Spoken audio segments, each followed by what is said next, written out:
Bonjour tout le monde, bienvenue sur Parole de parents, le podcast des parents du collège du 10 septembre.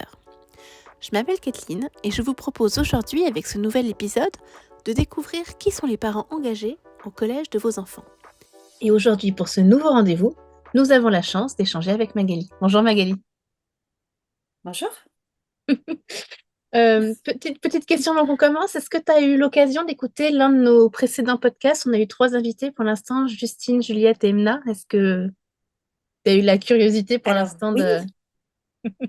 oui, je suis allée écouter déjà, ça fait un petit moment, les podcasts de Justine et de Juliette. Et je ne manquerai pas d'écouter celui d'Emna très vite. Pas d'obligation, hein, mais c'est juste pour savoir si voilà, tu avais une idée à peu près de ce que j'allais te demander. Alors comme ça fait un petit moment, je t'avoue que j'ai un peu oublié. Je me vois très bien quelle est la teneur générale de l'échange, mais, mais je vois pas très précisément quelles sont les questions. Voilà. Eh ben, c'est pas Donc grave, je vais redécouvrir. voilà, c'est l'occasion. Et la première chose, c'est est-ce que tu pourrais te présenter en quelques mots de la manière dont tu le souhaites? Alors, déjà, je suis une femme, une mère, puisque c'est comme ça qu'on arrive dans la FCPE. Il faut être parent, tuteur, enfin voilà. Donc moi, je suis une mère de deux garçons qui ont aujourd'hui 16, non, pardon, 15 seulement et 12 ans. Et je suis arrivée à la FCPE assez tôt, donc je pourrais dire une mère plutôt engagée dans la, la vie, la défense, le soutien à l'école. Voilà. D'où l'invitation en même temps. Sur les parents engagés, voilà, Je crois que ça tombe un peu sous le sens. tant Euh, mieux. Autre question, comment te décriraient tes enfants? Quel genre de parent es-tu? Chiante. Ils diraient chiante. Eux, ils diraient ça. D'accord. Ça dépend à quel moment tu leur poses la question. Mais, euh, mais en gros, je pense qu'ils diraient que je suis une maman euh, présente et absente en même temps, assez paradoxalement. Donc, présente parce que j'essaie de suivre un peu leur vie. Ouais. Et je suis chiante parce que j'ai des attentes. Et des règles, voilà, et en même temps assez absente parce que je ne me donne pas beaucoup les moyens de mes objectifs et donc je suis pas dans le suivi, tu vois, j'arrive pas bien à suivre après avec eux. Euh, En même temps, si tes donc enfants sont plus en bas âge, il y a aussi une autonomie qui se crée, un besoin d'autonomie de la part des enfants. Donc, tu es dans le respect de l'autonomie. voilà, Donc voilà, hein, je on va suis dans dire le ça. super respect de l'autonomie. Et quel genre d'élève, toi, tu étais? Alors moi ça s'est un peu séparé en deux, mais j'étais une très bonne élève dans la première partie de la scolarité, on va dire jusqu'à la fin du collège. D'accord. Et tu vois, le genre d'élève qui réussit très très très bien, mais qui ne fait rien. D'accord. Et voilà. Et donc, il y a eu un espèce de petit gap qui s'est qui s'est présenté à moi en seconde, quand je n'ai pas bien compris que là, ça ne pouvait plus fonctionner comme ça. Oups. Et donc, il a fallu que, oups, voilà, il a fallu que je réarme d'autres outils et que j'adapte mon fonctionnement. Donc là, j'ai été une élève euh, correcte, on va dire, correcte, pas trop mauvaise, quoi, au lycée. Et puis après, une étudiante travailleuse à côté. Donc, une Oui, étudiante pas complètement étudiante, mais pas non plus désengagée des études. Voilà. d'accord. Si tu devais retourner en classe, dans quel cours irais-tu? Et pourquoi? Dans, dans quelle matière, tu veux dire, ou Ouais. dans quelle année? Alors, ça dépend, parce que si tu es en élémentaire, en CP, par exemple, bon, bah, tu Ah. fais toutes les matières, quoi, mais ça dépend. Je pense que j'ai quand même bien aimé les années lycée, hein, les années lycée, ouais, peut-être. Ok, Donc je sais pas, moi, les cours d'histoire, je dirais. d'accord. Bon, bah écoute, cours d'histoire, c'est noté.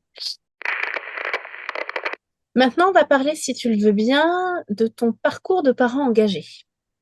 Avec ma première question, qu'est-ce que ça veut dire pour toi être un parent engagé? Alors, être un parent engagé, pour moi, je crois que ça a plein de significations possibles. Enfin, il y a plein de façons d'être engagé, euh, plein de façons différentes en fonction des personnes, mais aussi plein de façons différentes en fonction des temps de notre vie. Et on évolue, moi-même, j'évolue dans mon engagement de parent depuis maintenant 12 ans, puisque mon fils est au lycée et que je suis rentrée en petite section en tant que représentante de parents FCPE. Euh, et il n'y a pas de bon engagement, quoi. Il n'y a pas l'engagement type, on va dire. Il y a plein d'engagements différents. Et voilà, moi, celui qui me parle le plus, on Ouais. va dire, c'est c'est l'engagement un peu, non pas stricto sensu dans l'école, de suivre la bonne organisation de l'école. Alors ça, c'est important, hein, bien sûr. Mhm. Mais pour moi, là où ça me parle le plus, où ça me fait un peu vibrer, et c'est ça qui me meut, c'est plutôt la réussite de l'école. Euh, D'accord. le fait que on soutienne l'école publique, que on fasse en sorte qu'elle ait les moyens de travailler, qu'on se batte pour elle. Voilà, c'est plutôt dans cet aspect-là que ça m'anime. Ok. Avant d'être parent engagé, à quel point est-ce que tu étais, le monde de l'éducation nationale t'était familier? Parce que c'est quand même une institution lourde avec ses codes, avec ses propres, son propre moyen de fonctionner. À quel point toi, t'étais familière avec ça? Alors, je pense que j'ai une très bonne mémoire de mes années scolaires. D'abord, je crois que j'ai pas vieilli, tu sais. Je suis toujours au collège, à l'école. Ça me paraît vraiment pas loin du tout. Donc, et puis j'étais déjà une élève engagée, donc finalement je connaissais déjà les arcanes de l'école d'un point de vue élève. Ouais. Euh, et puis ensuite, quand j'ai un peu grandi, j'ai commencé à avoir des petits boulots. J'étais animatrice, directrice de centre de loisirs et de colo, tu vois. Et j'ai été animatrice longtemps pendant mes études à la cantine le midi. Mhm. Donc j'allais faire les cantines scolaires.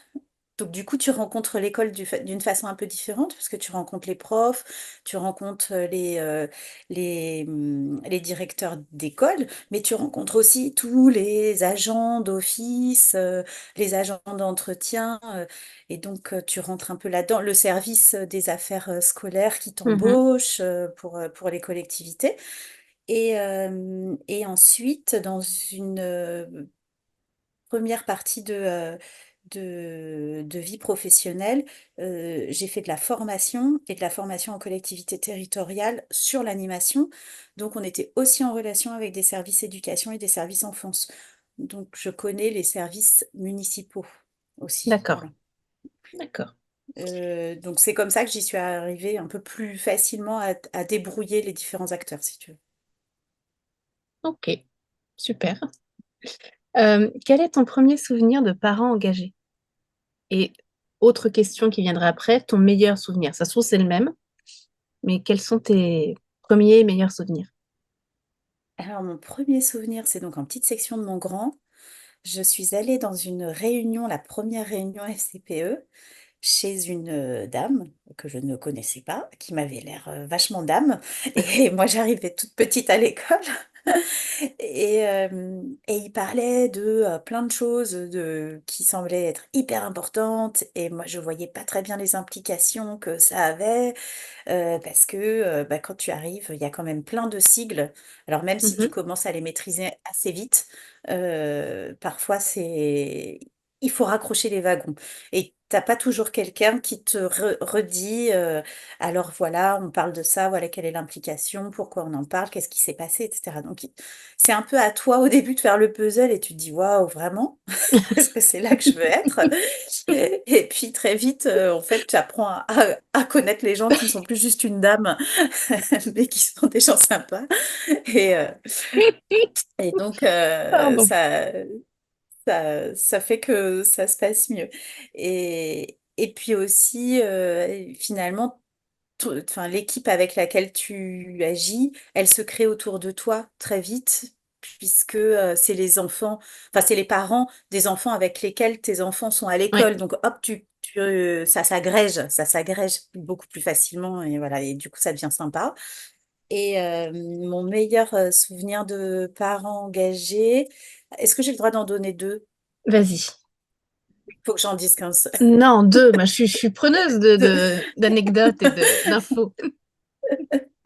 Alors, le premier souvenir, c'était... tu vas voir, ils sont liés.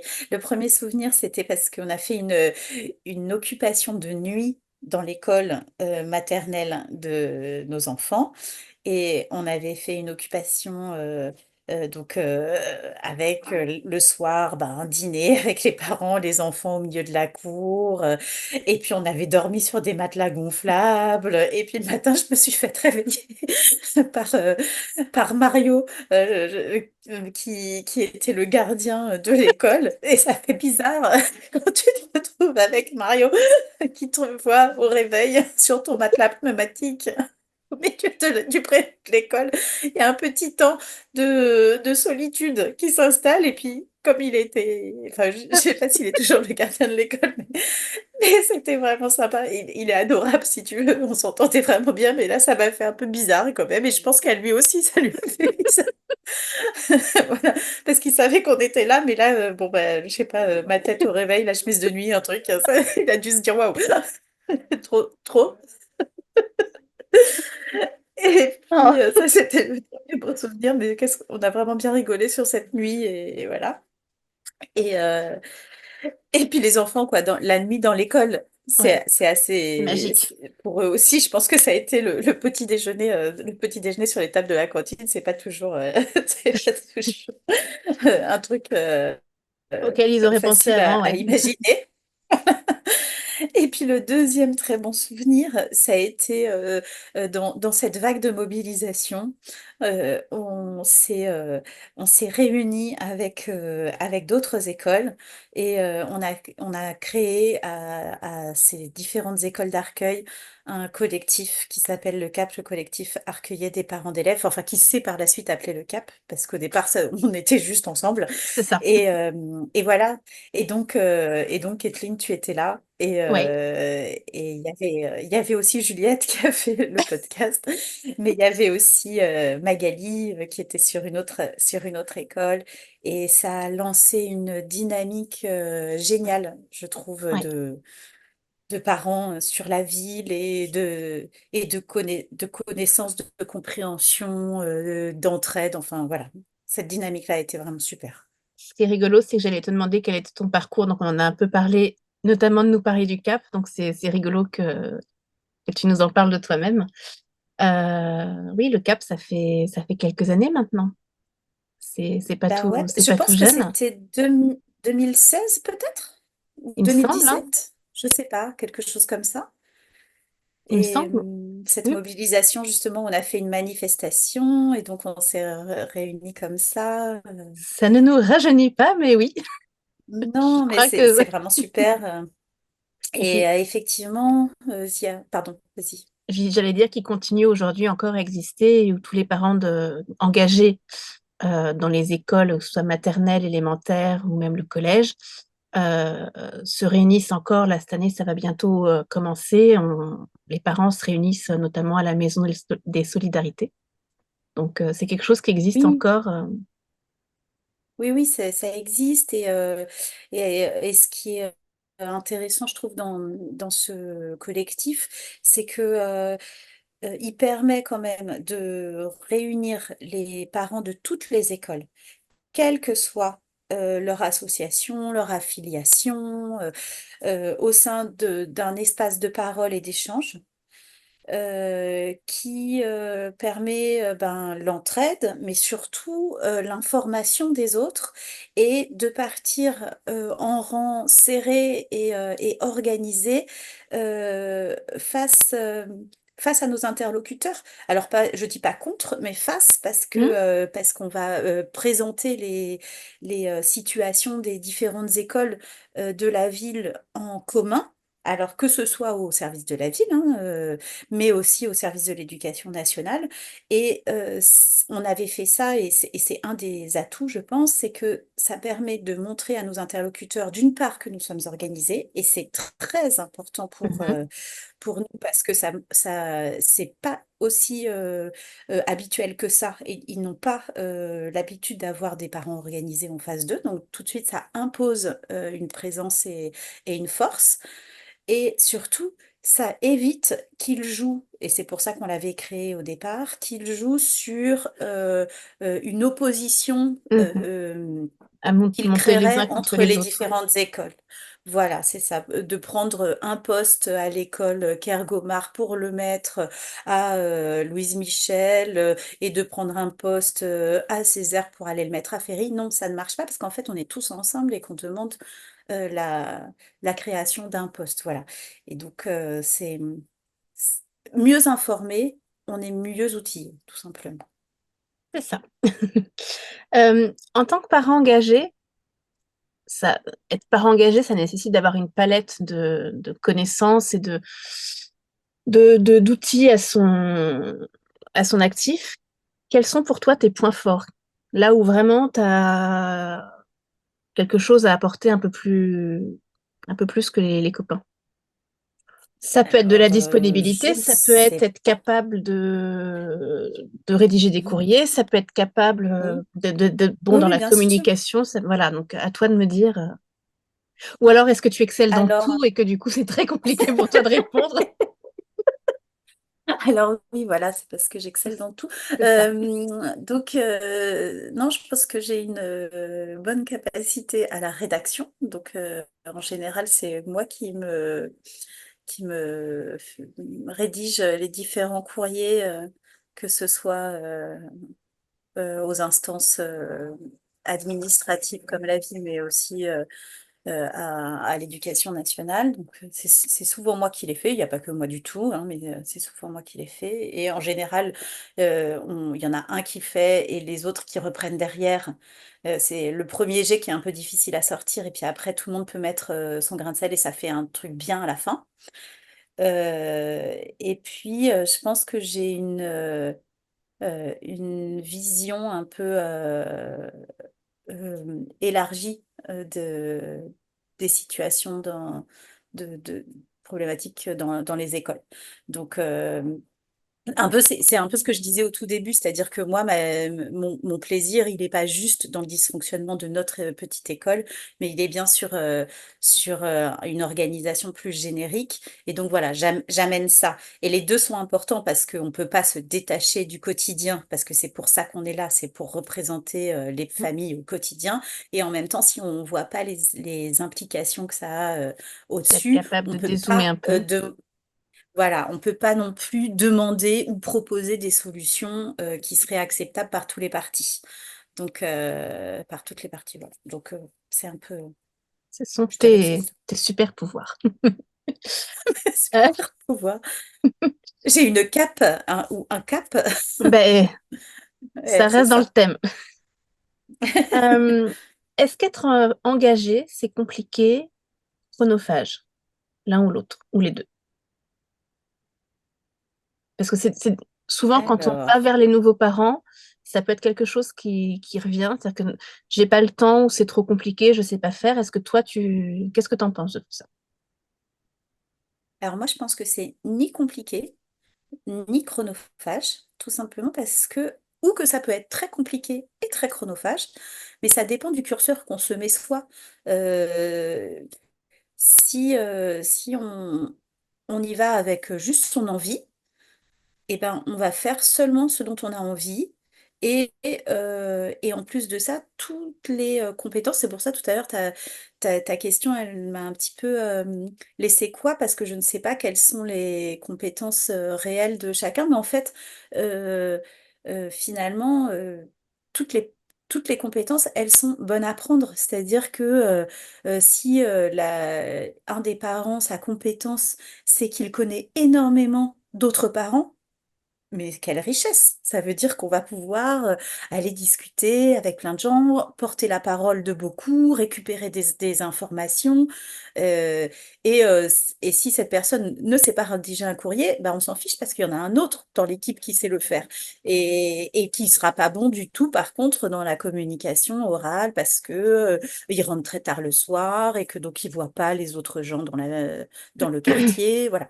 Donc, je pense que les compétences pour être un parent engagé, elles sont multiples, Tout à vraiment, fait, et que plus elles sont diverses dans les équipes, et plus les équipes sont efficaces et bonnes, parce que, il y a plein, du coup, il y a plein de compétences différentes qui s'agrègent.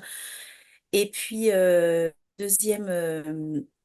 la deuxième partie de ta question, c'était chronophage ou pas. voilà, le temps qu'on voulait y consacrer. Bah, c'est un peu ça, c'est le temps qu'on veut et qu'on peut y consacrer. Si on veut consacrer que très peu de temps, eh bien, c'est très bien. Ça sert aussi. Je pense notamment à une maman qui vient tous les ans au collège, enfin depuis 2 ou 3 ans, tous les ans, participer à la mise sous pli avant les élections. Eh ben, elle fait ça dans l'année. Et puis après, bon, elle veut peut-être faire d'autres choses maintenant. Mais en tout cas, ces 2 dernières années, elle a fait ça. Ben, mais c'est génial, ça nous aide énormément pendant 2 heures sur un temps donné. Et elle donne 2 heures de son temps dans l'année. Bah, super. Moi, ça me convient très bien parce qu'il faut ça. Et si à un moment, on a plus de temps parce qu'on se met sur une autre mission, et ben, très bien. Mais c'est parce qu'on peut à ce moment-là le faire. Donc ça varie et tout est bon à prendre. Super. À quoi ressemble pour toi le rendez-vous idéal de parents? Est-ce que c'est quelque chose, parce que j'ai eu plusieurs réponses, donc est-ce que c'est quelque chose d'assez formel? Est-ce que c'est quelque chose, une mobilisation? Est-ce que c'est un temps d'échange? Est-ce que c'est là où ça te fait plaisir, qu'est-ce qui te plaît le De plus dans rencontrer les... les autres parents, tu veux dire? Dans quel Ouais, cadre j'aime ouais, rencontrer les autres parents? c'est ça.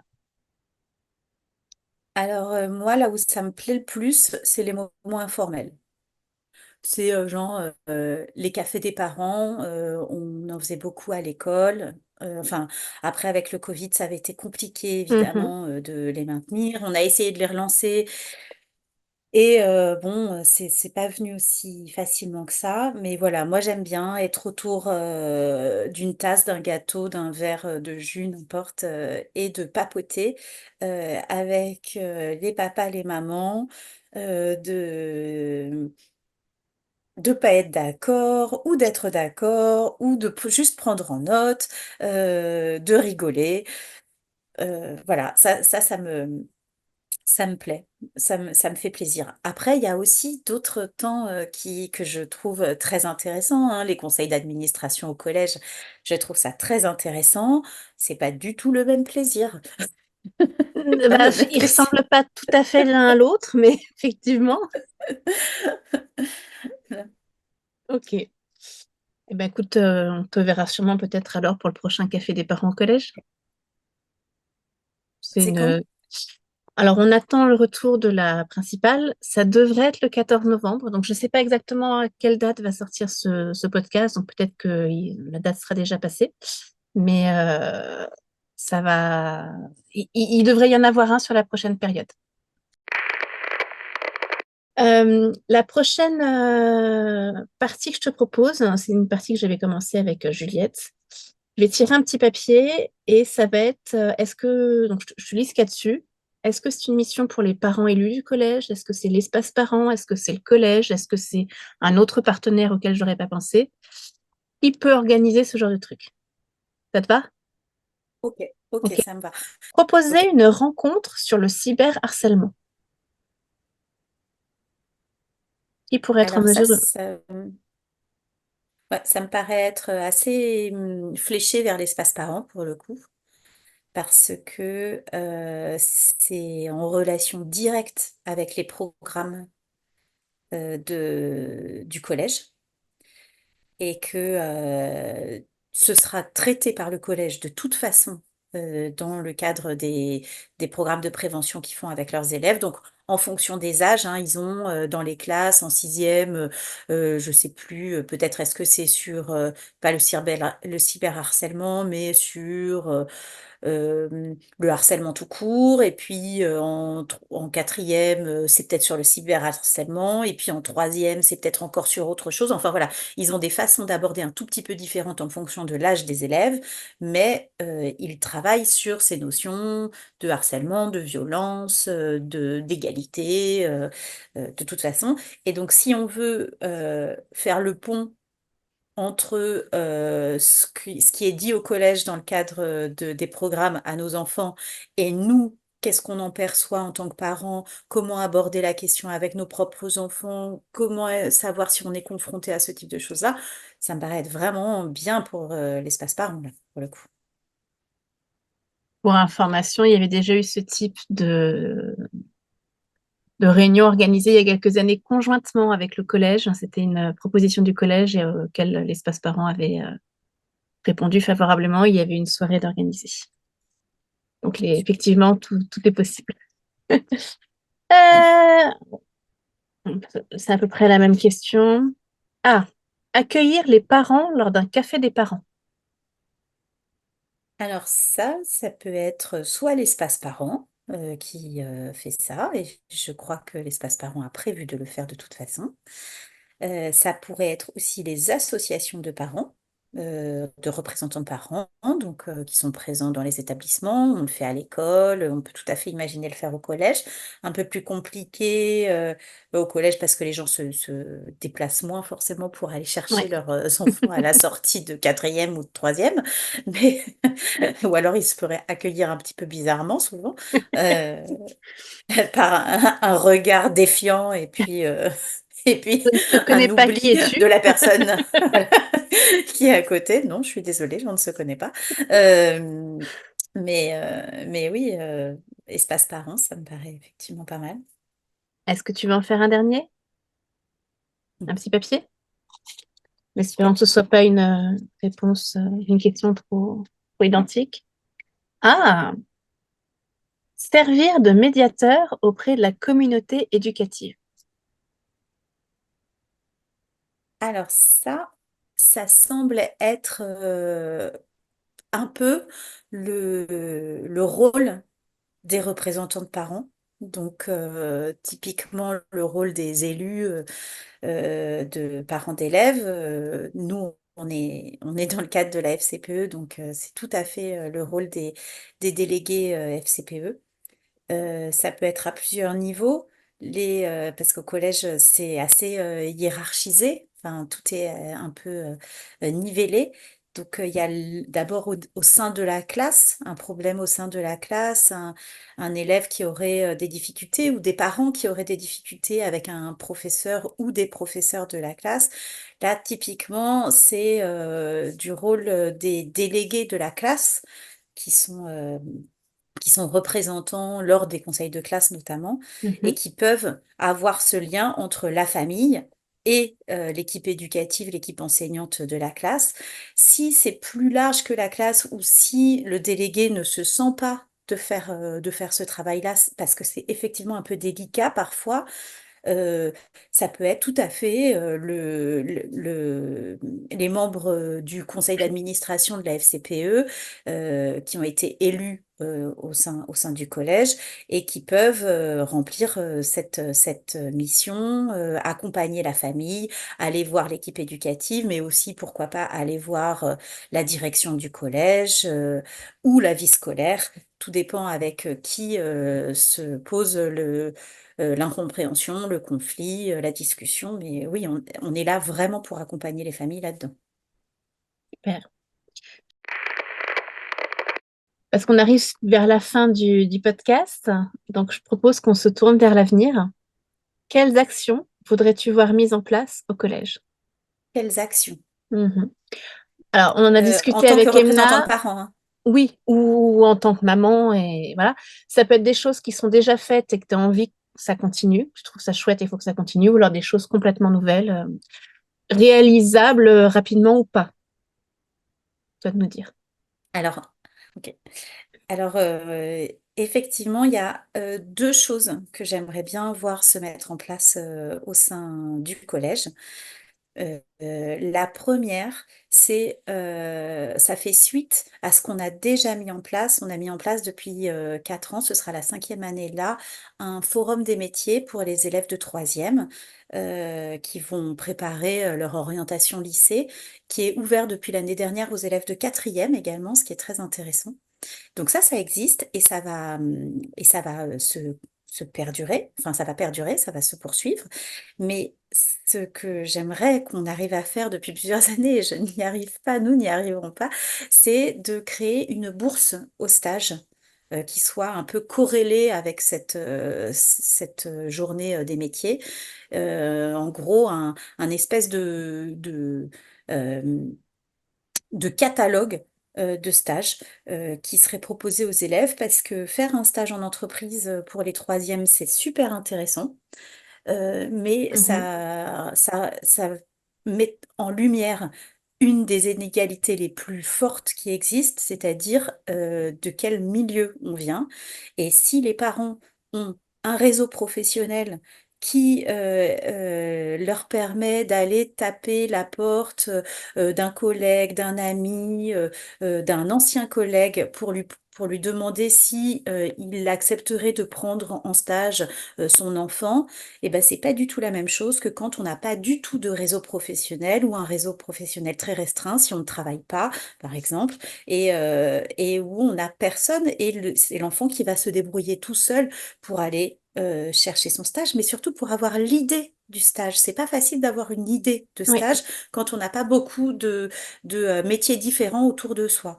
Et donc, voilà, ce serait en gros de se dire, ben, si j'ai pu accueillir mon enfant en stage dans mon entreprise une année pendant qu'il était en troisième, ben peut-être est-ce que je peux m'engager à en prendre un par an qui ne sera pas le mien, puisque le mien est déjà passé, ou le mien n'est pas encore là, mais je peux m'engager de prendre un élève de Dulcie chaque année, ou après, c'est pas forcément chaque année, parce que Oui, ça peut parfois être on est une plus fois, contraint, voilà. mais une fois sur deux, enfin, c'est pas contractualisé, mais en se disant, allez, je tente de prendre un élève du collège. Donc ça, j'aimerais vraiment beaucoup qu'on arrive à le mettre en place. D'ailleurs, s'il y a des parents qui ont une idée de comment le faire, comment le lancer, et qui ont envie de se lancer là-dessus, bah, Eh bien, écoute, qu'ils viennent. au fur et à mesure dont on parlait, j'avais des petites idées, donc il faudra qu'on en discute toutes les deux, mais à un autre moment. Très bien. Donc, c'est toujours Donc bien, tu ça, vois, c'est la d'avoir. première. C'est la première idée, j'aimerais bien qu'on mette en place. Et la deuxième chose que j'aimerais bien qu'on arrive à formaliser, il y a déjà un travail qui a été créé au sein du collège dans le cadre du conseil d'administration avec les professeurs et avec la direction du collège sur la réfection de la cour du Mhm. collège qui est très exiguë compte tenu du nombre d'élèves accueillis. Euh, et qui manque cruellement d'ombre. Et l'été, qui est un peu chaude, alors même si on a des arbres hein, quand même, on a quand même des arbres, il faut le dire, mais le projet en fait était d'utiliser l'espace qui se trouve en haut des gradins pour les plus grands, pour faire un espace un peu peinard, chill, juste pour les troisièmes, des bancs, des petits arbres, voilà. Donc ça, c'est un projet qui avait été validé par le département, mais il faut qu'il soit mis en œuvre œuvre et pour l'instant, il ne l'est pas. Et c'était la première partie du projet pour ensuite développer des espaces un peu complémentaires dans la cour, revoir la cour, la végétaliser un peu plus. Donc, c'est un projet qui est en cours, D'accord. mais qu'il faut continuer en fait de travailler dessus avec le département du Val-de-Marne, puisque c'est eux le financeur, Oui, d'accord. essentiellement. Bon, bah, Voilà. espérons que ça puisse quand même ne pas prendre trop de temps avant de se réaliser. Oui, Hein? c'est en cinquième. On verra s'il le voit un jour, pas sûr. On croise les doigts quand même, ça coûte rien. Oui. Euh, Dernière question, quel sujet souhaites-tu que nous abordions dans un prochain podcast? Ça peut être un sujet, ça peut être une personne à interviewer, ça peut être de quoi tu as envie de parler dans ce podcast, ou d'entendre parler. Alors, j'y ai pas du tout pensé, mais là, comme ça, il y a un truc qui me vient. Je ne sais pas ce que ça pourrait donner.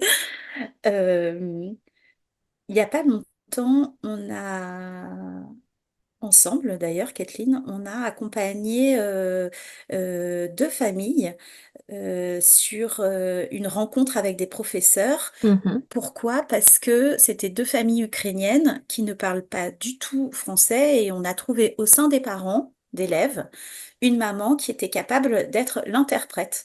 Et donc, on a accompagné cette rencontre. Et ça me met en lumière le fait qu'au sein de notre collège, on a quand même